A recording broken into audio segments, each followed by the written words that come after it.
Hello, friends. Thank you for joining us today for our time of devotion. I'm joining you from the Rock Springs Park area of Lenoir City, and I have found some golden splendor of autumn out here today. Look at the trees.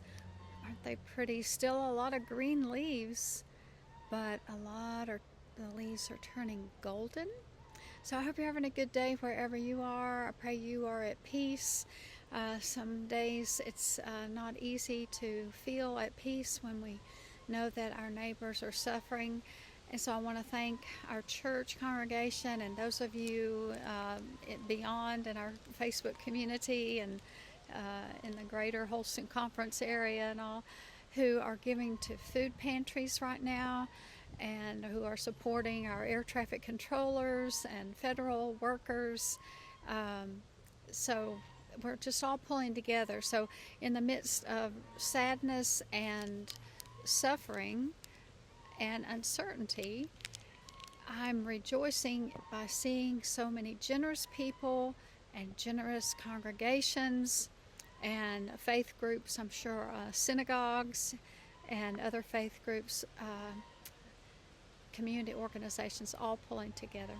So thank you for that. And speaking of that subject, I want to tell you we have a little library, you know, the little wooden libraries you see around different towns in America, and people put in books and you can take a book or leave a book, read a book, borrow it, take it, bring one back, you know, little library. Well, we have a little library at Trinity, and so lately I've been making that little box into a blessing box for food items, non-perishable food items, shelf-stable food items.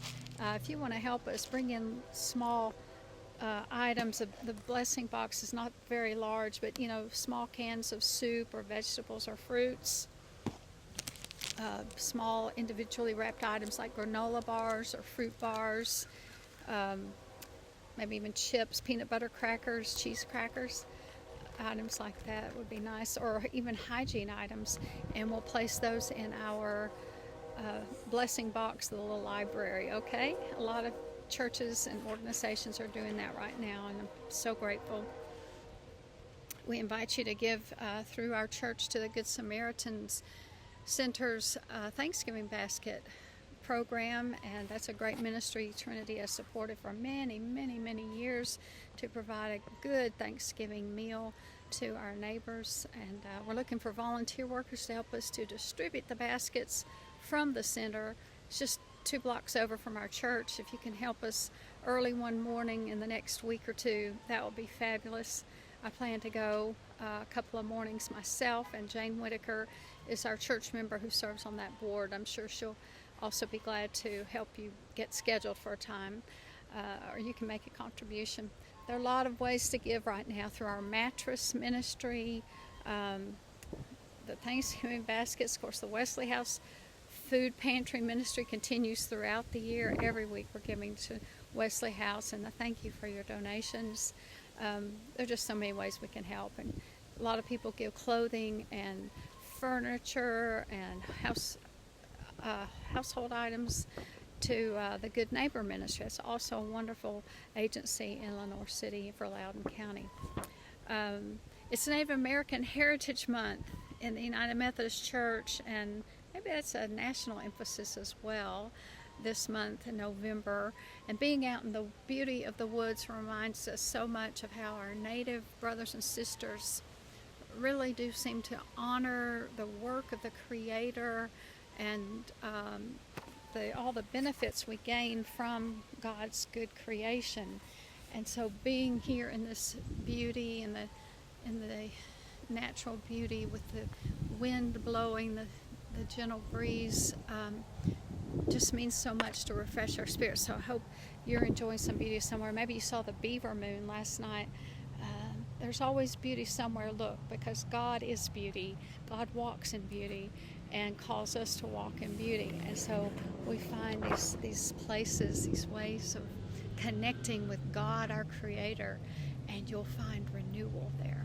So I'd like to share a devotional thought it goes along with the theme for Sunday scripture. We're still in Luke's Gospel for a few more weeks. Luke's Gospel, chapter 19, verses 1 through 10, the story about Zacchaeus meeting Jesus in person. And Zacchaeus invites Jesus to his home, or rather, Jesus kind of invites himself to Zacchaeus' home. And so I found a devotion. I've shared this book with you many times, Native Wisdom for White Minds, compiled by Ann Wilson Shave. Stories from all sorts of Indigenous persons throughout the world. And this particular story is from someone who lives in Hawaii. This young woman says, I asked my grandmother if she knew the stranger that she was feeding at her house, and her grandmother replied and said, no, he's from another tribe. And so when I asked her, well, why are you feeding him? She got upset with me and made me sit down and told me I must listen. She answered, I want you to remember these words for as long as you live and never forget them. And so she said in her native tongue, she said, I was not feeding the man. I was entertaining the Spirit of God within the man. I was entertaining the Spirit of God within the man. And somehow our Western minds, our Western education, our Western theology maybe isn't always helpful in allowing us to connect better with God's Spirit, God's handiwork, God's creation, and the Spirit of God within every creature. People love their pets, you know. A lot of people love to look at the birds, feed the birds, plant flowers and gardens, and just don't forget that we're connecting with God who created these beautiful things. So thank you for your support of our ministries, and just for being with me on a Friday. It helps me to get out of the house or out of the office, you know, and away from the computers and the copy machines and all that, the phone calls, just to be able to breathe in deeply of God's peace. So breathe in deeply, take a good breath, breathe it in, and hold it and think of God's Spirit being as close as our breathing. And then exhale, and exhale your worries. Take a deep breath many times a day. It's good for our bodies and our minds and our spirits. So today we're praying for Bob and Connie who need God's healing touch. We continue our prayers for Daniel. He's doing well in rehab. We hope to see him back at church soon. And also for Hazel, we're praying for her to be back at church soon. She's doing better. And praying for all those who've been laid off from jobs, or those who've had to continue working, the federal workers, without pay.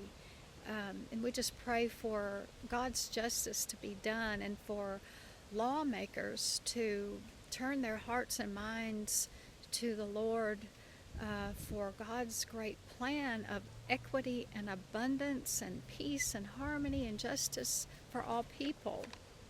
Because we want to love our neighbors even as we love ourselves. All right, so thank you for being signs of God's light and love and beauty in the world. And I'll share this Native American Awareness Sunday prayer from our United Methodist Book of Worship. If you're a United Methodist, you can find this prayer in our worship book. So we bring our concerns and our praises, our thoughts to the Lord. Every part of this earth is sacred, O Creator. Every shining pine needle, every sandy shore, every mist in the dark woods, the rocky crest, the meadow, the beasts, and all the people all belong to the same family. The wind that gave our grandparents breath is the wind giving our children the spirit of life. This we know, the earth does not belong to us. We belong to the earth. This we know, all things are connected in our Creator. Like the blood which unites one family, all things are connected. Our God is the same God whose compassion is equal for all. Let us give thanks for the circle of life connecting us in God's love. Thanks be to God, the God of all.